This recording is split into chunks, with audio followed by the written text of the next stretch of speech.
culturais, incluindo patrimônio, manifestação popular, arte popular, artes visuais, todas essas, mais as atividades de entretenimento, e é difícil separar cultura e entretenimento, mas existe uma possível separação em termos de compreensão, gastronomia, né? Todas essas atividades, mas o que se chama atividades criativas funcionais. As atividades criativas funcionais são aquelas que têm uma forte base cultural no processo de criação, são aquelas que produzem um valor simbólico que vai determinar o preço final, mas elas têm de ter uma função.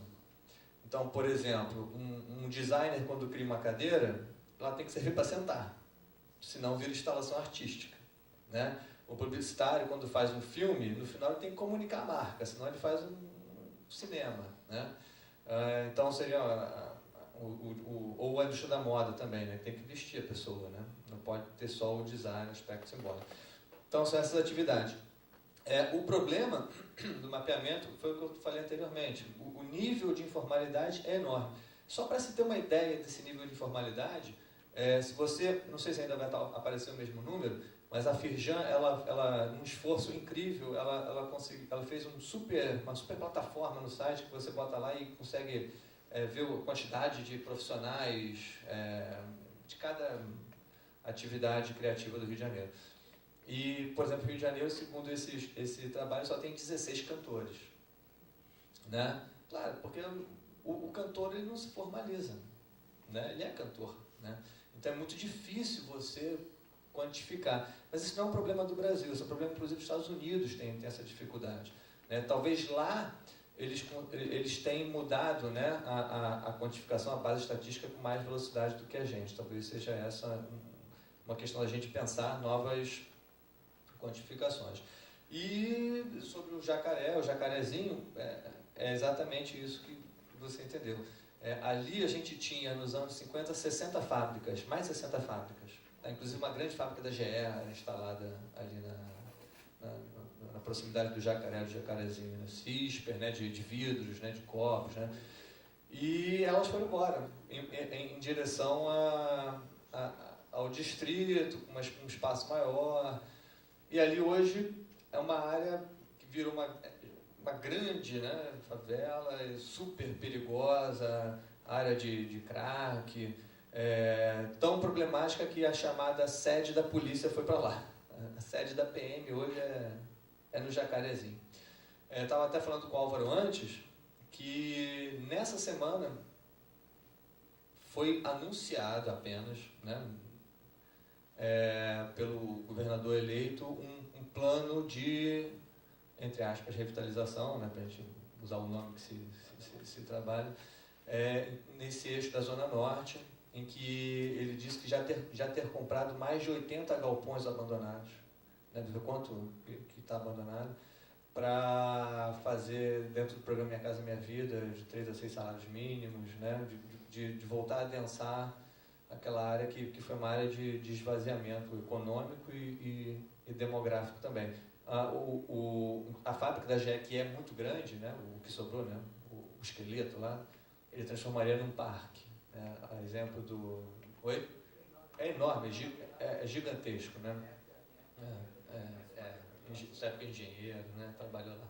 Então, você se transformaria num parque, inspirado talvez no Parque Madureira, não sei se vocês conhecem, que é algo que mudou um pouco a paisagem e a vida na Zona Norte do Rio de Janeiro. Bom, finalizando, Leila, obrigado pela pergunta, e de fato é um exercício que eu venho fazendo, né, já há algum tempo, em 5 anos, de pensar em, não são arquiteturas regionais, elas podem até se tornar, mas são arquiteturas territoriais. Frente à diversidade de hoje, que a Constituição de 88 traz, né, das políticas públicas no âmbito dos projetos de desenvolvimento e também em cidades, a partir dos seus planos diretores, que sejam capazes de redirecionar o projeto de desenvolvimento local. Nesse sentido, as minhas arquiteturas territoriais elas se focam, nesses últimos 5 anos, na discussão sobre consórcios intermunicipais. Esse é o primeiro fator, né? Como, por exemplo, nós temos um problema territorial significativo no Rio de Janeiro. Eu não mostrei as transparências, vocês me desculpem, eu mudei completamente a lógica da apresentação, resolvi fazer um trabalho, apresentar minha base teórico-conceitual do trabalho que eu vim desenvolvendo em 5 anos. Aquela seta tentou caracterizar os 5 blocos centrais de linhas teóricas com as quais eu trabalho para chegar até a arquitetura territorial, e uma dessa arquitetura é a região metropolitana hoje, né? Como pensar a região metropolitana do Rio de Janeiro hoje. E se nós formos observar dentre as regiões metropolitanas definidas, né, fundamentalmente a partir da legislação de 67, né, da Constituição Autoritária de 67, o Rio de Janeiro é totalmente sui generis, né, porque é uma região metropolitana criada juntamente com a fusão de 2 unidades, Guanabara e Rio de Janeiro Antigo, o que resultou numa região metropolitana de 12,6 milhões de habitantes hoje, com uma unidade federada, o Estado do Rio de Janeiro, com 16 milhões. Então, na região metropolitana, a gente vai agregar a maior densidade das questões que envolvem o bem comum. Então, quer dizer, como buscar... e aí foi meu exercício acadêmico para esse evento. Pensar, eu até então estudava que arquiteturas territoriais podem, frente à legislação vigente, funcionar nessa unidade federada, que é o Rio de Janeiro, porque está tudo concentrado na região metropolitana. E aí me deparei com 2 movimentos significativos. O CONLEST, que é exatamente a organização de 13 municípios, né, na região, entre a região metropolitana do Rio de Janeiro e as baixadas litorâneas, dos municípios afetados pelo Comperj.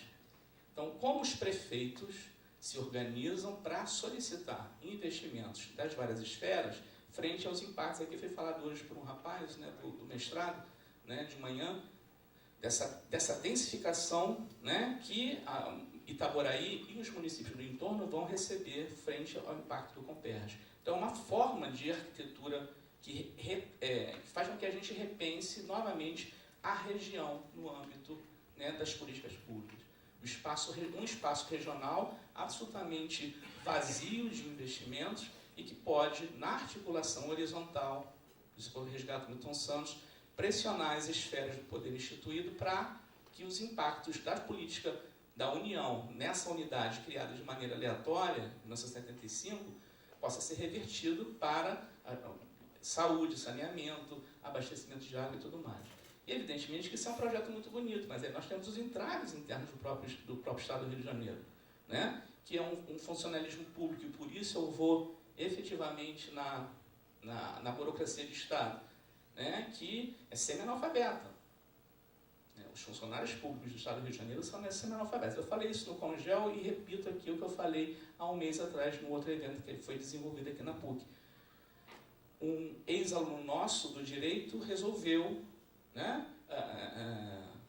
o que é comum no interior do Estado, levar para uma determinada empresa uma série de processos, e o que é comum, que ele me contou, que nos processos vão um cheque, para que ele passe logo. Ele é do direito, é uma questão de tabelião e tudo mais, o cheque está ali no meio. E era uma coisa comum. Quando ele foi para uma região qualquer, né, que eu não sei qual, em São Paulo, ele fez o mesmo processo e ele foi preso. Né, e falou assim: o senhor não está no Rio de Janeiro, o senhor está em São Paulo. E aqui o senhor está preso. Estou lhe dando voz de prisão. Isso me fez ouvir mais tarde, no município fronteiriço a São Paulo, de Resende, onde eu também estudei uma outra arquitetura territorial, que são os zoneamentos socioeconômicos territoriais, que impulsionam os municípios a pensar em projetos de desenvolvimento socioambiental articulados em rede com os municípios do entorno. Isso fortifica o âmbito regional, né? O discurso, eu falei, bom, que município interessante, aqui o funcionalismo funciona, né? Sendo redundante, aqui dá certo. Não, professor, porque nós viemos de São Paulo. Então, escutar isso foi um baque no meu orgulho de ser do Rio de Janeiro, mas é um fato, né? A nossa estrutura interna, administrativa, é muito ruim. Então, a gente precisa entender quem é que implementa a política pública, porque senão vamos ficar absolutamente à mercê de políticas públicas que não são consequentes e possíveis. Então, a gente tem que entrar nessa lógica. E essa é a minha luta. de pensar em arquiteturas territoriais que desconcentrem. E eu me deparo com a região metropolitana, que a gente já tem um problema, que é o demográfico, do recolhimento de impostos e de uma violência que graça, né, apesar de todos os estudos que mostram, eu trouxe vários mapas, mas não mostrei, o aumento de uma classe média na Baixada Fluminense. Você tem um IDH baixíssimo e você tem o funcionário público com um grau de escolaridade muito baixo. Então, essa relação é uma relação que vai reproduzir, né, as desigualdades históricas e, efetivamente, que projeto de autonomia a gente vai ter, se a gente vai ter um dia. Tá? Então, as mudanças são muito lá embaixo. Então, esse é o meu exercício de pensar em arquiteturas territoriais, né, para que a gente possa sair, né, dessa diferença e, fundamentalmente, de uma lógica metropolitana que é muito complicada, muito complexa, extremamente complexa. Né? Desculpe, eu não guardei o seu nome. Marcos, em relação às sustentabilidades políticas, né? E aí passa um pouco, né, por essa discussão que a gente fez anteriormente. Né? Falta cultura política no Brasil. Isso vem mudando ainda bem. Né? Eu coloco, inclusive, no resumo que eu enviei lá para a página do Álvaro, né, do evento, sobre a necessidade de, a partir dos movimentos de 2013, voltar à discussão sobre política instituída. Quem é o Estado, quem são os agentes desse Estado, quais são os níveis de intervenção que esse Estado possui, o que é função do Estado, o que não é, quais são direitos, o que são direitos e deveres. Então, esse tipo de mentalidade é uma mentalidade que, infelizmente, foi perdida no Brasil, e com grande foco, claro, no período da ditadura militar, isso é fato. Marcelo Lopes de Souza chama a atenção, né, que o empobrecimento do discurso de participação política nas metrópoles foi um grande problema, é um grande problema hoje a ser enfrentado, notadamente num período, e que o João já citou aqui, de miserapolização. A saída do Rio de Janeiro do âmbito de esvaziamento e empobrecimento crônico que o Rio de Janeiro sofreu. Então, a gente falta esse tipo de cultura política, de cobrança, de participação. Né? E aí, claro, você me pergunta, como modificar isso? Né? Como é que, de fato, uma política pública possa ter reverberação no lugar onde ela é aplicada?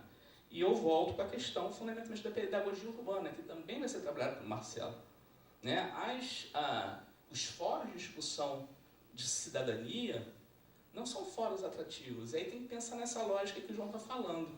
Né? Quando formamos uma associação de discussão sobre os problemas ambientais e tal, o gestor ou aquele que representa a gestão não tem o discurso para aquela pessoa que está lá. E aquele lugar vai ser esvaziado, porque não há uma pedagogia na discussão com quem, de fato, sofre o impacto da política pública. Então, tem que haver um processo de adequação da linguagem, um entendimento do processo, o que pode, o que não pode, e isso é feito de maneira fundamentalmente tecnocrática. E aí você não tem a participação de quem deveria estar lá, para entender o porquê que aquilo vai ser aplicado, porque Eli Osório vai dizer, vai ser aplicado ou não, vai ser colocado, e aí a população tem que fazer voltar. Não é bem assim que a gente quer, não. A gente quer que isso volte e seja de outra forma, mas não existe massa crítica para isso. Ou existe a manipulação dos dados, ou existem N fatores que envolvem o discurso anterior que eu falei da burocracia e aí das oligarquias que estão ainda na figura do Estado brasileiro, né? Presentemente na estratégia da gestão dos territórios. Então, olha, se não tiver fóruns, isso mostra, na verdade, uma crise de governabilidade. A gente vive uma crise de governabilidade, né? A população não confia nas representações, está aí. Está aí, posto. E aí, o que fazer? Joga-se fora o bebê junto com a água do banho, ou joga-se a água do banho e pega o bebê e fala, vamos pensar nisso aqui. Aí é uma questão de nós conversarmos, discutirmos e partirmos para a mudança. Mas é importante que haja um foco grande na linguagem. Né? O representante do poder público ou vai trabalhar com a lógica, muitas vezes, da reprodução dos interesses particularistas dele, né? E aí o Estado passa a ser uma máquina de beneficiamento particular. Se você fizer, eu te dou isso, então é a cooptação, que é o grande processo, infelizmente, que acontece. E aí é fácil você calar a boca quando você recebe uma bolsa ou ou um salário dentro dos quadros municipais, aí você vai ficar calado, você vai ganhar 5 mil reais para fazer e aceitar, né? Ou você vai ensinar as pessoas o que é o processo da política. E isso envolve todos nós. Fóruns de direitos e deveres, escolas, universidades, isso envolve todos nós. Porque senão a gestão que fica na lógica do direito, ela não passa a ser também, ela não entra na esfera dos deveres. E os deveres temos todos nós. Ok, obrigado.